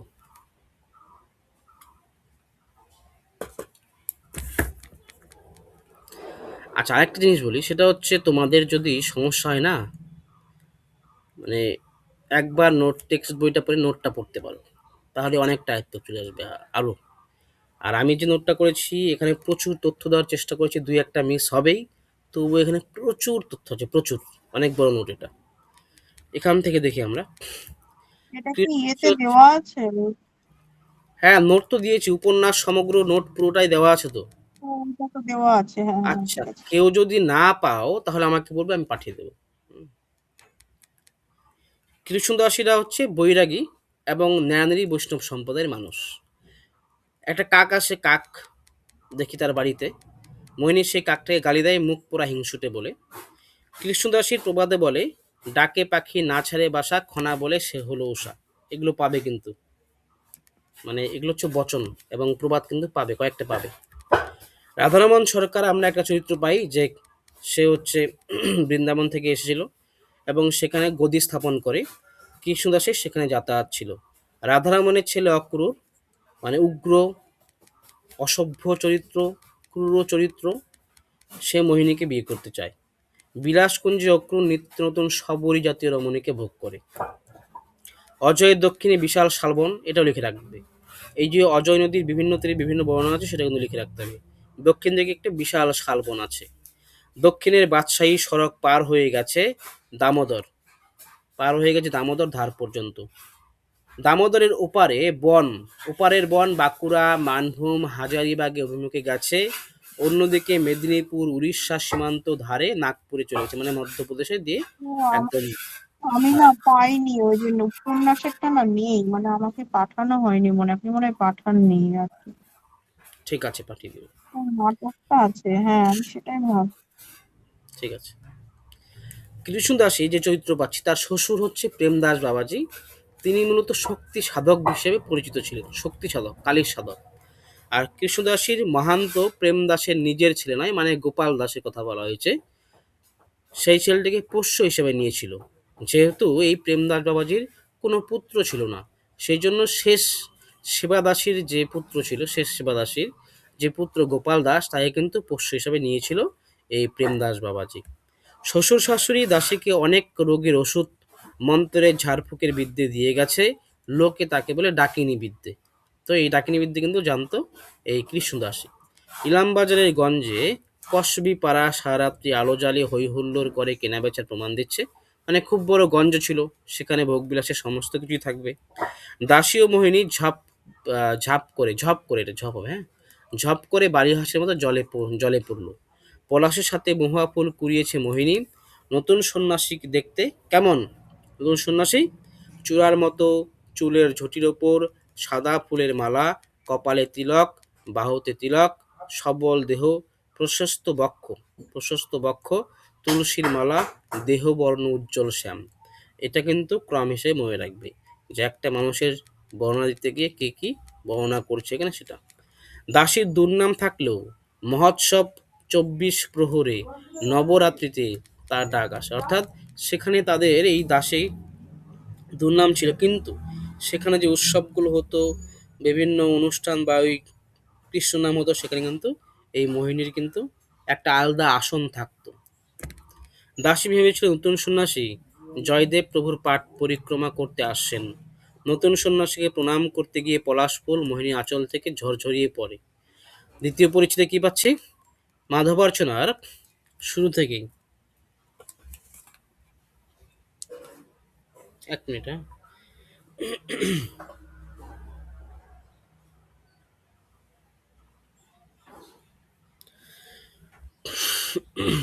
দ্বিতীয় পরিচ্ছেদ আমরা এখানে কি কি পাবো? কৃষ্ণদাসী ও দাস সরকারের যে পরকীয়া সাধনা সেটা পাবো, এবং প্রেমদাস বাবাজির যে ইতিহাস সেটা কিন্তু এখানে পাবো আমরা। তো দেখি কি কি এখান থেকে কি কি তথ্য আছে। প্রেমদাস বাবাজি আখড়ায় ভিড়, সেটা কি কবে থেকে? মাধব অর্চনার শুরু থেকেই। প্রবীণরা বলেন প্রেমদাস বাবাজির নাম গানে বিগ্রহের আবেশ হতো। এখানে একটা আমরা পাই যে ওই পাড়াতে একটা কথা প্রচার ছিল, সেটা কি প্রেমদাস বাবাজি যখন নাম গান করতেন কৃষ্ণর সামনে বসে, তখন কৃষ্ণের কৃষ্ণ সেই গান শুনে ভাবাবেগ হয়ে পড়তেন, এবং কৃষ্ণের গায়ে যে আহ, আঁচল থাকতো বা যে বস্ত্র থাকতো সেটা কিন্তু একলা একলায় পুড়ে যেত। ইলামবাজার আর জনুবাজারের মাঝখানে খানিকটা উত্তরে অজয় থেকে কিছুটা দূরে বাবাজি পল্লীটি। এবং সবসময় লাইন পড়ার সময় বললাম ভেঙে ভেঙে পড়ার জন্য, এই লাইনটা ভেঙে পড়তে হবে। ইলামবাজার আর জনুবাজারের মাঝখানে খানিকটা উত্তরে অজয় থেকে কিছুটা দূরে এই বাবাজি পল্লীটি। তাহলে বাবাজি পল্লীটি কোথায়? ইলামবাজার আর জনুবাজারের মাঝখানে, খানিকটা উত্তরে অজয় থেকে কিছুটা দূরে এই বাবাজি পল্লীটি। আয় আয় মঙ্গলি, মঙ্গলি অর্থাৎ মঙ্গলি গরুটিকে ডাকা হচ্ছে। অরে অবেজ অর্থাৎ ব্রজবল্লভ কি ব্রজদাস। বৃদ্ধেরা গানের সুরে বিলাপ করে, ও হায় প্রেম করার হলো না। তাহলে একটা গান পাচ্ছি, যদি প্রশ্ন করি বৃদ্ধেরা গানের সুরে বিলাপ করে কোন গান গায়? এই গানটা গায়, ও হায় প্রেম করা আর হলো না, প্রেম করা আমার হলো না।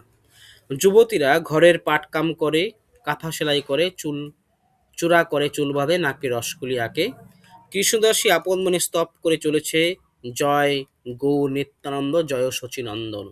নিতাই দাস ভাবুক লোক, সাধন ভজে নিষ্ঠাবান মানুষ। খুব গুরুত্বপূর্ণ একটা পয়েন্ট পাচ্ছি, ছোট তথ্য কিন্তু গুরুত্বপূর্ণ তথ্য। নিতাই দাস কেমন?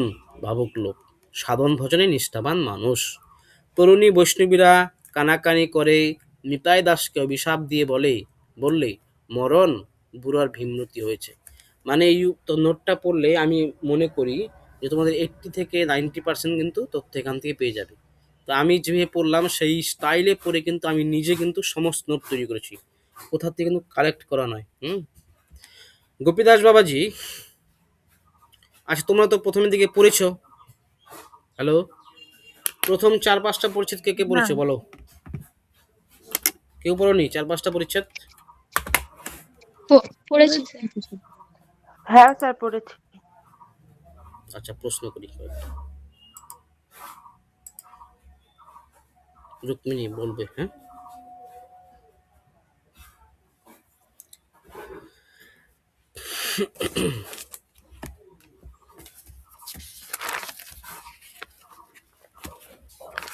এগুলো ক্লাস করতে অনেক সময় লাগবে, অনেক সমস্ত করতে গেলে।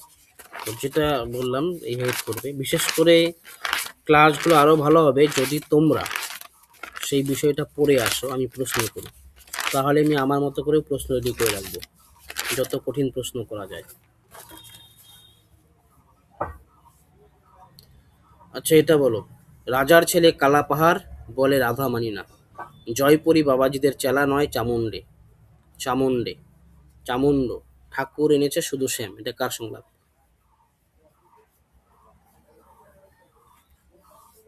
বলো বলো, এটা কার সংলাপ? প্রথম থেকে করলাম কিন্তু একদম প্রশ্ন।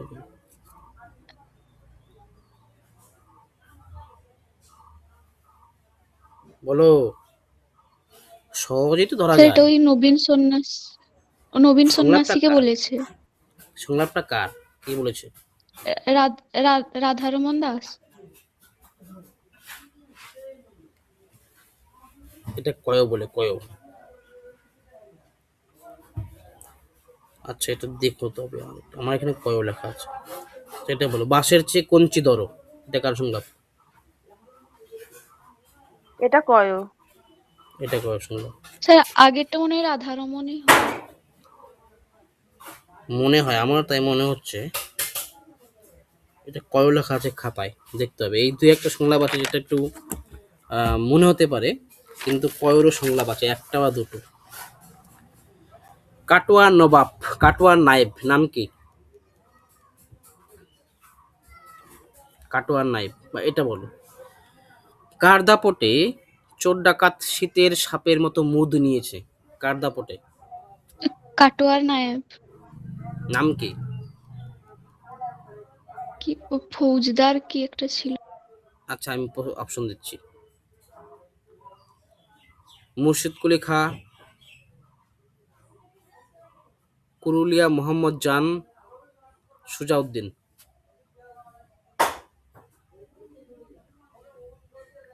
স্যার প্রশ্নটা একবার স্যার বলুন। স্যার ওই কুরুলিয়া মোহাম্মদ জান। হ্যাঁ, কুরুলিয়া মোহাম্মদ জানের দাপটে চোর ডাকাত শীতের সাপের মতো মুদ নিয়েছে।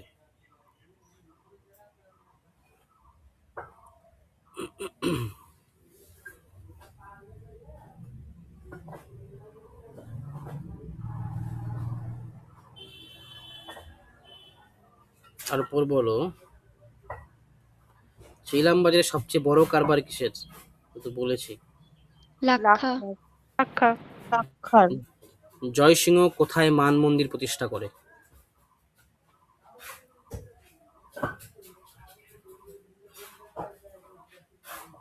আচ্ছা বলো, মোহিনীর পিতার নাম কি? বলো। গোপাল দাস। গোপাল গোপাল দাস। শ্রীখণ্ডের বাউল সাধক?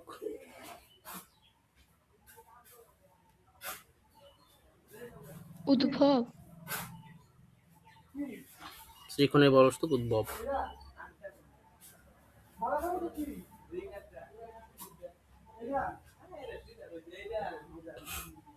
বাঘের পিঠে চড়ে আনন্দ চাঁদের সঙ্গে দেখা করতে এসেছিল কে? দুটো অপশন দিচ্ছি। আচ্ছা, যদি জানো তো বলো, এমনি বলো। বাঘের পিঠে চড়ে দেখা করতে এসেছিল মাধবানন্দের আনন্দচাঁদ ঠাকুরের সঙ্গে, গোস্বামীর সঙ্গে। কে দেখা করতে আসে বাঘের পিঠে চড়ে?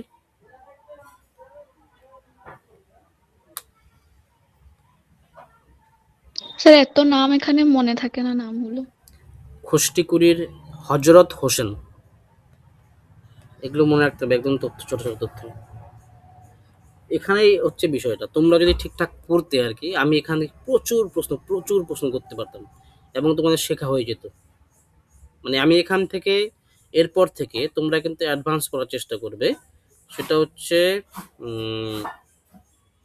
প্রত্যেকটা বিষয় প্রথমে পড়বে এবং নিজেরা রেডি হয়ে থাকবে। আমি এখানে প্রাথমিক তথ্য স্যার এবং মক এখান টেস্টে থেকে যা যা আছে ওইগুলোই কি আপনি ক্লাস নেবেন ওইগুলোর? মক টেস্টে পুরো উপন্যাস থেকে, এই রাধা উপন্যাস থেকে 2 থেকে 300 প্রশ্ন করা আছে, 2 থেকে 300 প্রশ্ন। না স্যার বলছি আমি মক টেস্টে যে টপিকগুলো আছে ওইগুলো যদি ক্লাস নেন তাহলে আমরা ওইগুলো পড়েই ক্লাসে আসবো, এটাই বলছি। হ্যাঁ, ওই বিষয়গুলো থেকে হবে ক্লাস, এবং যদি আমি আলাদা বিষয় সেটা জানাবো। আর হচ্ছে হ্যাঁ, এক মিনিট, আমাদের নতুন রুটিনটা একটু দেখি।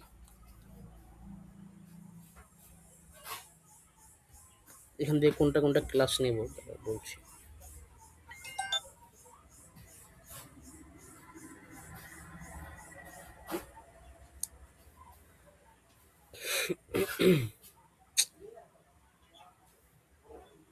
একটু ধরো,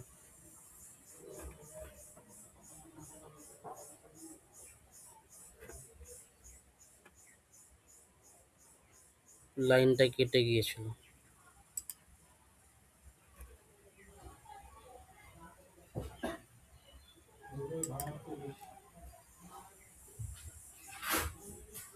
নতুন রুটিনটা কোথায় গেল?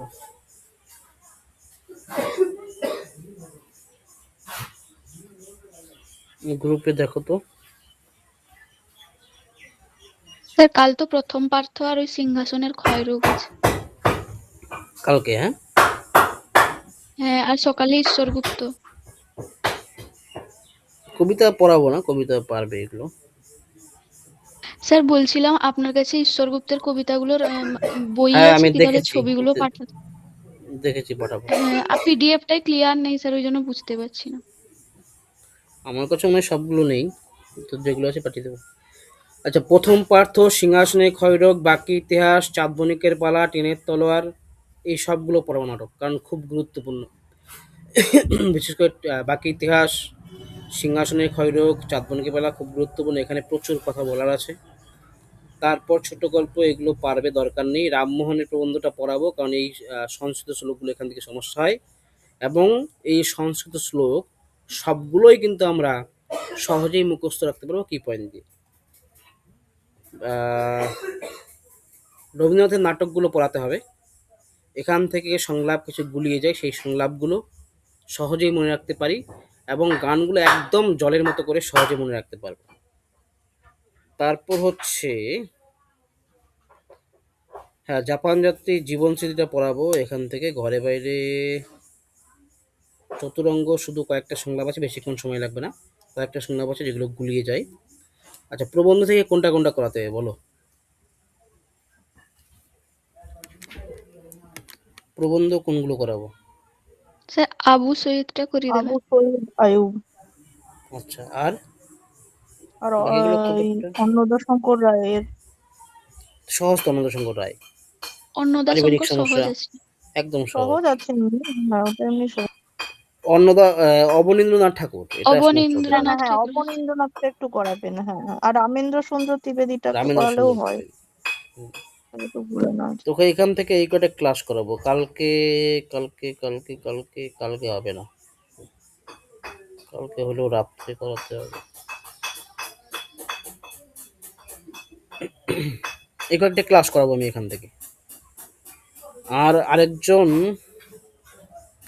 তোমরা যদি পারো ক্লাস করতে পারো, তোমাদের সময় হলে করতে পারো, আরেকজন ক্লাস করাবে আমাকে বলেছে, হ্যাঁ, যদি করতে চাও তাহলে করাবো আমি বাংলার ক্লাস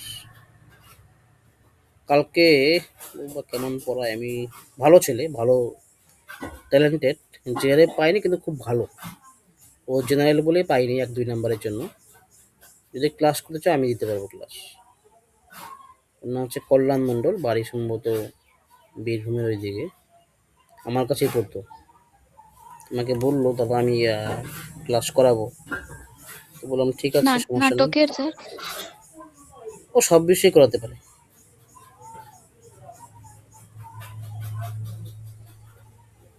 দেখি যদি কালকে ক্লাসটা করাই, কালকে তাহলে বলে দেবো আমি, হ্যাঁ। সেখান দিয়ে আরো কিছু প্রশ্ন করবো নাকি সময় হবে না? করুন। এখান থেকে প্রচুর প্রশ্ন করা আছে, প্রচুর।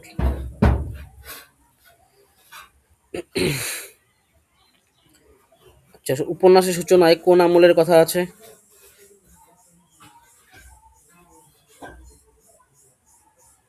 বলো।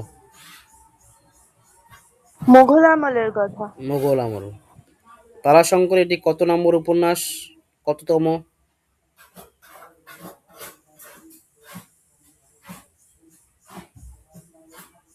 তৃতীয়। মাধবানন্দ জাতিতে কি ছিল? ব্রাহ্মণ, ক্ষত্রিয়, কায়স্থ, নমশূদ্র?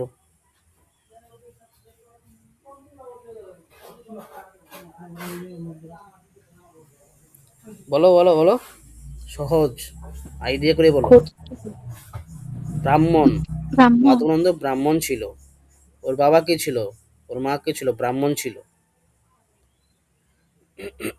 ওখানে কিন্তু তথ্য পাই আমরা, ওর যখন বংশ পরিচয় দিচ্ছে ওখানে অনেকগুলো তথ্য পাই। ওর বাবা ওকে, ওর বাবা নয়, এই ওর ওর যে বংশ পরিচয় সেটা কে দেয়? মাধবানন্দের বংশ পরিচয় কার মুখ থেকে শুনি আমরা, বলো। মাধবানন্দের বংশ পরিচয় কার মুখ থেকে শুনি? রাধারমণ দাস। রাধারমণ দাসের মুখ থেকে শুনি। তো সেখানে রাধারমণ দাস কি বলেছিল তাদের, তারা কি ছিল? শীল শর্মা ছিল, 1 মিনিট আমি ভুলে গেছি সম্পূর্ণ নয় কি সেটা। জমিদার ছিল, জমিদার কি ছিল, রায়চৌধুরী উপাধি, হ্যাঁ। রায় চৌধুরী ছিল, এবং পরে হচ্ছে রায় চৌধুরী থেকে ওরা হয় দেব শর্মা থেকে রায়চৌধুরী হয় না, হ্যাঁ, এরকম কিছু একটা। রায়চৌধুরী হয়। হ্যাঁ হ্যাঁ, দেবশর্মা থেকে রায়চৌধুরী হয়। তার পিতা দুটো বিয়ে করেছিল, ওটাই তুরানি ছিল, সুরানি ছিল। আর ওর মা ওকে যখন মারা যায় তার আগে ওকে কি দিয়ে যায়, 1 লক্ষ টাকা দিয়ে যায় সম্ভবত। তাই দারুণ দারুণ ওইটা তথ্য আছে প্রচুর, ওখান থেকে প্রশ্ন হবে। পঁচিশ টাকা তথ্যটা 2 লক্ষ টাকা। 2 লক্ষ টাকা দিয়ে, এবং আরো জমি জমি বিক্রি করে মানে 1 লক্ষ টাকা হয়।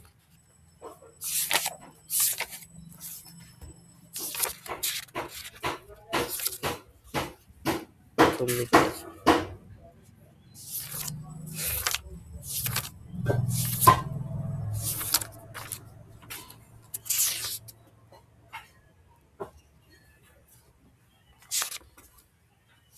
এক মিনিট, এই জায়গাটা তো স্যার বইতে খুঁজছেন? হ্যাঁ, কত নম্বর পৃষ্ঠা? 27। 27 27 27।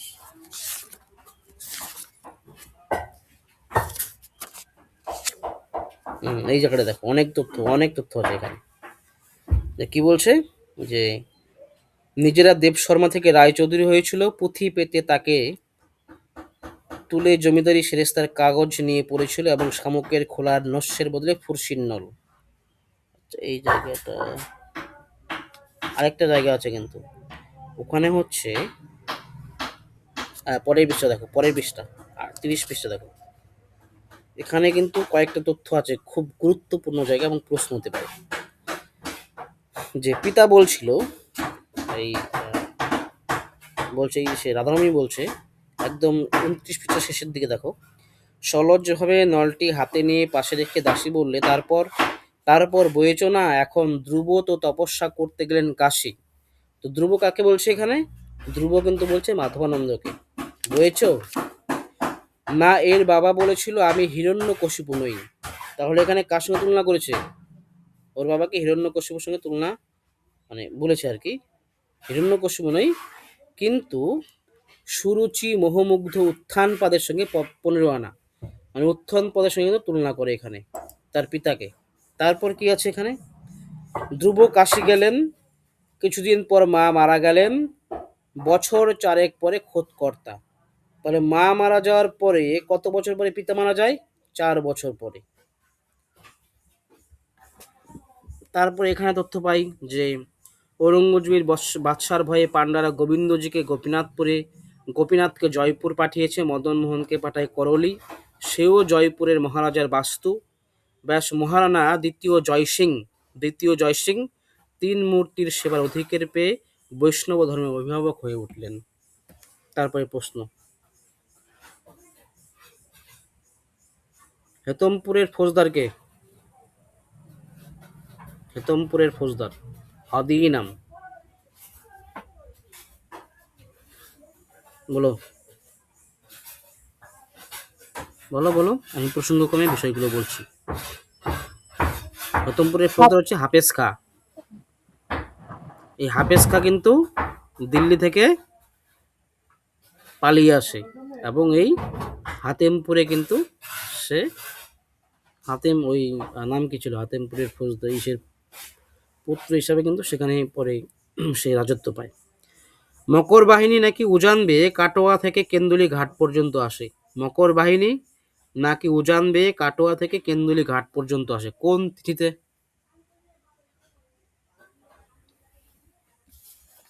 কোন তিথিতে আসে?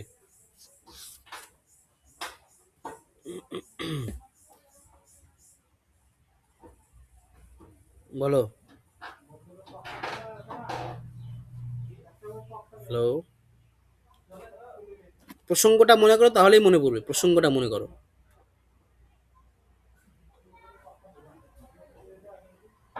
কোন সময় না বলতে পারলে কখন বা কোন প্রসঙ্গটা সেটা একটু বলো, তাহলেই হবে, তাহলে মনে পড়বে।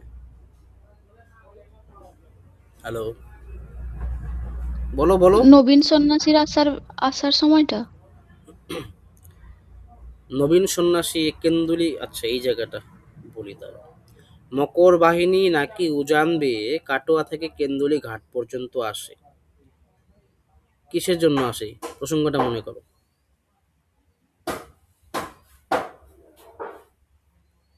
জয়দেব গোস্বামী জয়দেব গোস্বামী প্রত্যেকবার এই গঙ্গা স্নানে যেতেন, কিন্তু একবার সে অসুস্থ হয়ে যাওয়াতে গঙ্গা স্নানে যেতে পারেনি। কিন্তু তাকে রাত্রিতে স্বপ্ন দেখায় কে?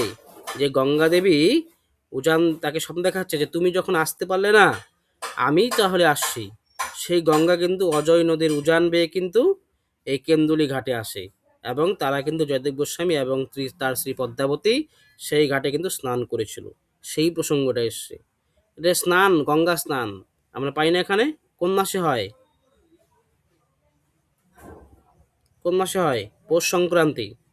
পৌষ সংক্রান্তিতে কিন্তু এটা আসে, কেন্দুলি ঘাট পর্যন্ত আসে পৌষ সংক্রান্তিতে। এটা অনেক ওখানকার মানুষদের বিশ্বাস ছিল। মনে পড়ছে কি? মনে পড়লো? হ্যাঁ স্যার। হুম। আচ্ছা, রাধা উপন্যাসের শুরুতে প্রথমে আমরা মোহিনীর বয়স কত পাবো? 15। এবং দাসীর বয়স 35। 35।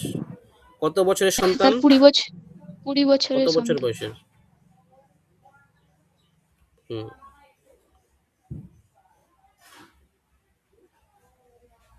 কে এলো এই নবীন সন্ন্যাসী, এই গানটি কে গায়? প্রথমেই আছে। গোপীদাস বাবাজি। গোপীদাস বাবাজি। ম আচ্ছা, তারপরে হচ্ছে, আচ্ছা বলো পরিচ্ছেদে বন্যি বলো, পরিচ্ছেদে কটা পরিচ্ছেদ আছে?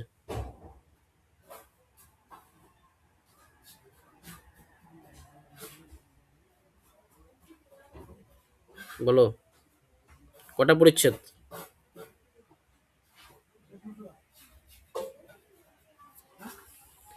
আমি এরপর থেকে কিন্তু চ্যালেঞ্জ দিচ্ছি, ঠিক আছে? ক্লাসে কিন্তু আমি প্রশ্ন করব, 15টা পরিচ্ছেদ। এবং যে সব থেকে বেশি পারবে তাকে কিন্তু মানে প্রাইজ দেওয়া হবে, ঠিক আছে? 15টা পরিচ্ছেদ। হ্যাঁ, 15টা পরিচ্ছেদ। আসলে আমার দেখবো। রাধাটা না পড়া হয়নি ঠিকঠাক, মানে আমি বলবো। এরপর থেকে প্রশ্ন কিন্তু প্রচুর প্রশ্ন করব, দেখবো কে কিরকম পড়াশোনা করছো। এইভাবে পড়লে কিন্তু হবে না, সোজা কথা। কারণ ওই গ্রুপে দেখবে তোমাদের থেকে তোমরা ক্লাস করেও কম পাচ্ছ, গ্রুপে কিন্তু অনেকেই বেশি পাচ্ছে, ভালো পাচ্ছে। এই জন্য আমি প্রশ্ন করবো প্রত্যেক দিন এখন থেকে। মানে প্রশ্নের ভান্ডার রয়েছে, সেখান থেকে প্রশ্ন করবো, দেখি কে কত উত্তর দিতে পারো।